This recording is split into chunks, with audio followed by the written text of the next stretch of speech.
శివరాత్రి రోజు రామనారాయణ వెళ్ళాము అని షార్ట్ వీడియో అప్లోడ్ చేశాను. అందులో లాంగ్ వీడియో కూడా అప్లోడ్ చేస్తాను అని చెప్పాను. కానీ వీడియో ఎడిటింగ్ చేయడానికి బద్ధకించి ఇంత లేట్ చేశాను. సారీయే. ఈ టెంపుల్ అయితే విజయనగరంలో ఉంది. మా నుంచి ఒక 3½ ఆర్ 4 అవర్స్ జర్నీ అయితే పట్టింది. మాది శ్రీకాకుళం. నా వీడియోస్ చూసిన వరకు తెలిసే ఉంటుంది.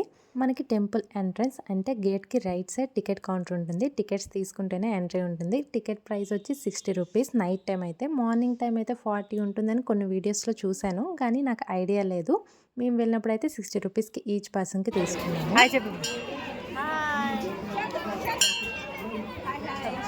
చాలా ఎక్కువ చెప్పేది.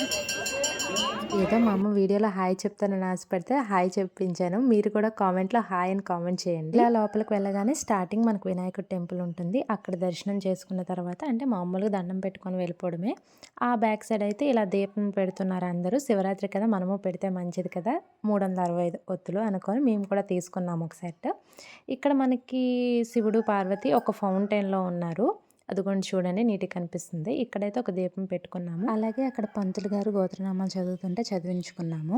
ఈ దీపాలు పెట్టడం మరి డైలీ ఉంటుందో లేదో తెలియదు. శివరాత్రి కాబట్టి పెట్టారు. మీకు ఎవరికైనా తెలిస్తే కామెంట్ చేయండి. ఆ వాటర్ ఫౌంటైన్ వాటి మధ్యన మనకి శివుడు పార్వతి కూర్చొని, ఈ పక్కన కుమారస్వామి, ఆ పక్కన వినాయకుడు, చూడడానికి ఎంత బాగుందో. అలాగే వాటి ఎదురుగా మనకి శివలింగము, అలాగే నందీశ్వరుడు కూడా ఉన్నారు. అక్కడ కూడా నమస్కారం చేసుకున్నాము. చూడండి శివుడు పార్వతి ఎంత అందంగా కనిపిస్తున్నారు కదా. మనకి మార్నింగ్ కన్నా నైట్ అయితే ఈ లైటింగ్స్ వల్ల, ఈ వాటర్ ఫౌంటైన్ వల్ల ఇంకా అందంగా కనిపిస్తాయి. మరి మార్నింగ్ ఇవన్నీ ఆన్ అంటే లైట్స్ అయితే ఎలాగో ఆన్ చేయరు. ఈ ఫౌంటైన్ అయినా ఆన్ చేస్తారో లేదో తెలియదు. నేనైతే కొన్ని వీడియోస్లో చూశాను.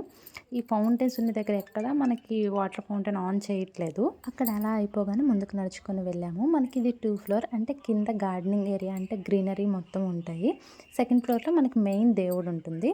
చూడండి ఇలా మనకి టెంపుల్ ఆల్రెడీ మీకు తెలిసిందే. మనకి బాణం ఆకారంలో ఉంటుంది. ఇక్కడ ఒక చిన్న మ్యాప్ ఇచ్చారు ఎటువైపు ఏముంటుందో అనేసి. మనకి టెంపుల్ అయితే ఇలా రాముడు ధనుస్సు ఆకారంలో ఉంటుంది. అందుకే దీనికి రామ్ బాణం అని కూడా కొంతమంది పిలుస్తారు. ఎవరైనా కొత్తగా వెళ్ళిన వాళ్ళు ఉంటే ఇప్పుడు మ్యాప్ చూపించాను కదా, దానికి లెఫ్ట్ సైడ్ నుంచి వెళ్ళండి. ఇంకా గుర్తుగా అంటే మీకు స్టార్టింగ్ ఇలా ఫౌంటైన్లో లక్ష్మీదేవి కనిపించాలి. అదైతే మీరు రైట్ రూట్లో వెళ్తున్నట్టు. అంటే మనకి లోపల ఒక రామాయణం మొత్తం చూపిస్తారు ఒక బొమ్మల్లో. అదంతా కరెక్ట్ వేలో కనిపిస్తుంది. ఆ ఫౌంటైన్లో ఉన్న లక్ష్మీదేవి అయితే ఎంత చక్కగా కనిపిస్తుందో ఆ లైటింగ్లో అవన్నీ. అలా కొంచెం ముందుకు నడుచుకొని వెళ్ళగానే మనకి విష్ణాలయం వస్తుంది. అక్కడ కూడా దర్శనాలు చేసుకున్నాము. మీకు చూపిస్తాను చూడండి. విష్ణువుని దర్శించుకున్న తర్వాత అలా ముందుకు నడుచుకొని వెళ్తే మనకి అసలైంది వస్తుంది. అలా చూసుకొని ఉండిపోవచ్చు. మనకి మొత్తం రామాయణం ఒక బొమ్మల రూపంలోనే కనిపిస్తుంది. నిజంగా రామాయణమే చూస్తున్నామేమో అన్నట్టు అనిపిస్తుంది ఇవి చూస్తుంటే. మనం లోపలికి రాగానే స్టార్టింగ్ పైన రామాయణ దర్శనం ఉంటుంది. లెఫ్ట్ సైడ్ మనకి ఈ రామాయణం మొత్తం బొమ్మల రూపంలో ఉంటుంది. రైట్ సైడ్ ఏమో వీటన్నిటిని కవర్ చేసి గ్లాసెస్ ఉంటాయి. లోపలైతే మనకి మొత్తం లైట్స్, ఫ్యాన్స్ అన్నీ ఉన్నాయి. ఇక్కడ చూడండి మనకి దశరథ పుత్ర కామేష్టి యాగం చేయడం, ఆ యజ్ఞ ఫలాన్ని వాళ్ళ నలుగురు తీసుకోవడం, మనకి ముద్దు ముద్దుగా రామలక్ష్మణ భరత శత్రుఘ్నులు పుట్టడం, ఆ తర్వాత వాళ్ళు కొంచెం పెద్ద అయిన తర్వాత విద్య విలువలు నేర్చుకోవడం కోసం వశిష్ఠ మహర్షి దగ్గరికి వెళ్ళడం, ఇలా మొత్తం కూడా మనకి చాలా బాగా చూపించారు. చాలా చక్కగా రామాయణం మొత్తం మనకి ఇలా బొమ్మల రూపంలోనే చూపించారు. ఎవరైనా ఇక్కడికి వెళ్ళాలి అంటే ఇది మనకి విజయనగరంలో ఉంది. మనకైతే ఇది 2014లోనే స్థాపించారు. 1 ఇయర్లోనే చాలా మంచిగా మనకి ఇది ముందుకు వెళ్ళింది. మన రామచంద్రుని అయితే చూపించారు. మరి మన ముద్దుల సీతమ్మని చూపించకపోతే ఎలా చెప్పండి. మనకి భూమి దుండుతుండగా మన సీతమ్మ పెట్టెలో దొరికింది కదా, అది చూడండి. ఆ తర్వాత మన సీతమ్మ తల్లిని పెళ్లి చేసుకోవడానికి ఎందరో వచ్చి ఆ ధనస్సును ఇరగొట్టలేకపోతే మన రామయ్య తండ్రి జస్ట్ చిటికెన వేలతో ఎరగొట్టేశారు. అలా మన సీతమ్మ తల్లి మనసు గెలుచుకొని సీతమ్మని అయితే పెళ్లి చేసేసుకున్నారు. ఇలా వాళ్ళ పెళ్లి అయితే అయిపోయింది. ఇక్కడ నుంచి మనకి మెయిన్ పార్ట్ కదా, అండ్ చాలా బాధ కలిగించే పార్ట్ కూడా ఇదే అందరికును.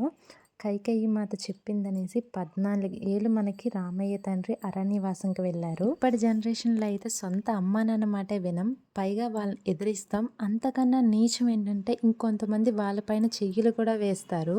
కానీ రామయ్య తండ్రి ఎంతో ఉత్తముడు కాబట్టి సవితల్లైన కైకేయి మాటకు విలువ ఇచ్చి 14 సంవత్సరాలు అరణ్యవాసంకి వెళ్ళారు. అదే ఒక ఎత్తు అంటే భరతుడు రామయ్య తండ్రిని సొంత అన్న కన్నా ఎక్కువగా చూసుకున్నారు. ఇప్పుడులో ఎవరండి సొంత అన్న తమ్ముళ్ళే ఆస్తుల గురించి, లేదు అంటే ఇంకేమైనా గొడవలు పెట్టుకుంటున్నారు. అలాగే విడిపోయి ఒకరికొకరు సంబంధం లేకుండా వేరే వేరే ఇల్లు, వేరే వేరే కాపురాలు పెట్టుకొని ఉంటున్నారు. అంతేలే అప్పటికి ఇప్పటికి తేడా. అందుకే కదా ఇది కలియుగం అయ్యింది. ఇక్కడ చూడండి మన అందరి శూర్పణఖ. వేరే వాళ్ళ భర్తని తెలిసి కూడా అతని మీద మోహించింది చాలక తన తప్పని తెలిసి కూడా వాళ్ళ అన్నను ఉసుగొలిపి ఇంత పెద్ద యుద్ధానికి కారణమైంది. ఆ తర్వాత బంగారు జింక కోసం రామయ్య తండ్రి వెళ్ళడం, రామయ్య కోసం లక్ష్మయ్య వెళ్లే ముందు తన వదిన సేఫ్టీ కోసం లక్ష్మణ గీత గీయడం. ఇక్కడతో ఫస్ట్ పార్ట్ అయితే అయిపోయింది. ఇప్పుడు నుంచి అసలైన దృశ్యం స్టార్ట్ అవుతుంది. అంటే రామనారాయణంలో ఫేమస్ అయింది 60 అడుగుల ఆంజనేయ స్వామి మీద మనకి లేజర్ లైట్లో మనకి రామాయణం చూపిస్తారు. అది కూడా హనుమాన్ చాలీసా వేసి. మేమైతే అక్కడికి వెళ్ళేసరికి ఫస్ట్ లేజర్ ప్రోగ్రామ్ అయితే కంప్లీట్ అయిపోయింది. అంటే మంగళహారతి కూడా ఇచ్చేసారు. మేము వెళ్ళింది అయితే శివరాత్రి రోజు కాబట్టి శివరాత్రి స్పెషల్గా ఇలా శివయ్య తండ్రిది కూడా లేజర్ ప్రోగ్రామ్ వేశారు. అది చూసైనా వెళ్దాము అనుకొని ఉన్నాము. ఇదే లాస్ట్ కల్లా ఆల్రెడీ 2 టైమ్స్ వేసేసారు అనుకొని ఆంజనేయ స్వామి దర్శించుకొని వెళ్ళిపోదాంలే అనుకున్నాము. అప్పుడులోగా మళ్ళీ అనౌన్స్ చేశారు మళ్ళీ లేజర్ లైట్ వేస్తారనేసి. ఇదేదో మా అదృష్టం అనుకున్నాము. అలా అనుకొని ఒక హాఫ్ అన్ అవర్ వెయిట్ చేసాము. అంటే ఇంత దూరం వచ్చాం కదా, అది చూడకుండా వెళ్ళిపోదాం అనేసి అక్కడ వెయిట్ చేసాము. మనకి ఇది మొత్తం ఓపెన్ ప్లేస్లోనే ఉంటుంది. అలా కూర్చోడానికి మనకి చైర్స్ కూడా చాలానే ఉన్నాయి. ఏదైనా ఒక సంకల్పం పెట్టుకుని ఆంజనేయ స్వామి చుట్టూ 7 సార్లు ప్రదక్షిణ చేస్తే చాలా మంచిదంట. అది కూడా చేసాము. వీడియో క్లిప్ అయితే నేను తీయలేదు. ఇక్కడ ఇంతకీ నా వీడియోగ్రాఫర్ ఎవరు తెలుసా? మా అమ్మ.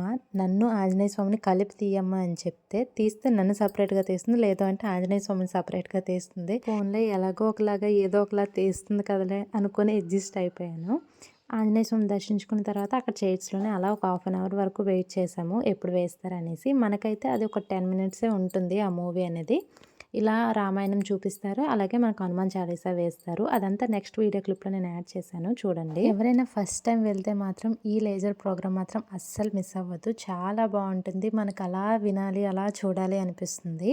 నేనైతే మొత్తం క్లిప్ యాడ్ చేయట్లేదు, అలాగే మనకి అక్కడ హనుమాన్ చాలీసా వేసింది అయితే యాడ్ చేయట్లేదు, ఎందుకంటే కాపీరైట్ వస్తుంది ఆ మ్యూజిక్ని యాడ్ చేస్తే. నిజంగా ఒక పక్క హనుమాన్ చాలీసా వింటూ ఈ మూవీ చూస్తుంటే ఎంత హ్యాపీగా అనిపించిందో. ఆ ఫీల్ వేరు అసలు మనకి. నాకు తెలిసి ఈ లేజర్ ప్రోగ్రామ్ అనేది డేకి 2 టైమ్సే వేస్తారు. 6 to 7 మధ్యన ఒకటి, 7 to 8 మధ్యన ఒకటి. ఆ టైం దాటాక మనకి లేజర్ ప్రోగ్రామ్ అనేది ఆపేస్తారు. మనకి ఇంక టికెట్ కౌంటర్ కూడా క్లోజ్ చేసేస్తారు.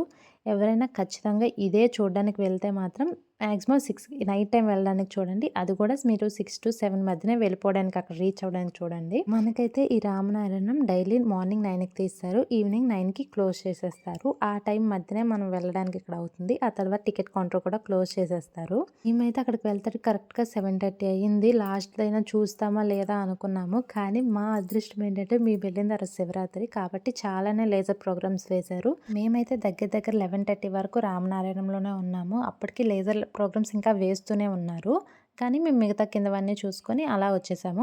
ఎగ్జిట్ గేట్ దగ్గరికి వస్తే మాకు కరెక్ట్గా 11:30 అయింది. ఆ టైంకి కూడా అక్కడ ప్రసాదం ఇస్తున్నారు. మనకైతే ఈ లేజర్ ప్రోగ్రామ్ అయిపోగానే ఇంకో డోర్ ఉంటుంది. ఆ డోర్లోకి వెళ్తే మనకి పార్ట్ 2 ఆఫ్ రామాయణం ఇక్కడ నుంచి మొదలవుతుంది. అంటే రావణాసుడు మన సీతమ్మ తల్లిని ఎత్తుకొని వెళ్ళడం, ఆ తర్వాత మిగతా పార్ట్ అంతా ఇక్కడ అవుతూ ఉంటుంది. ఇక్కడ చూడండి, మన ఆంజనేయ స్వామి రామయ్య తండ్రిని కలవడం, ఆ తర్వాత సుగ్రీవుడికి వాలికి యుద్ధం జరగడం, చిన్నవి కూడా మిస్ చేయకుండా చాలా బాగా చెక్కారు అసలు. మన సుగ్రీవుడికి దండ వేస్తారు కదా, అంటే ఇద్దరు వాలి సుగ్రీవులు ఒకేలా ఉంటారు, మనకు పోల్చుకోవడానికి వీలుగా ఒక దండను వేస్తారు కదా పూలమాలను, అది కూడా చాలా చక్కగా చెక్కారు అసలు. ఎంత బాగున్నాయి అంటే మన కళ్ళ ముందే జరుగుతున్నట్టు చాలా నీట్గా ఉన్నాయి.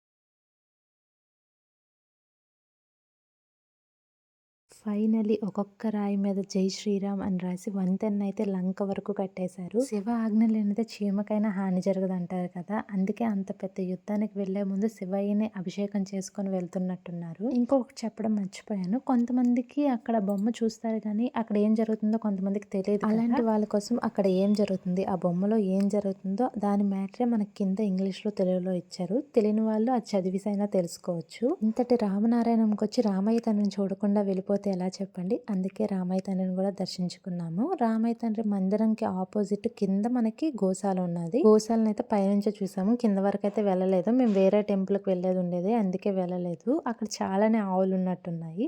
ఆ తర్వాత అలా ముందుకు నడుచుకొని వెళ్ళిపోయాము.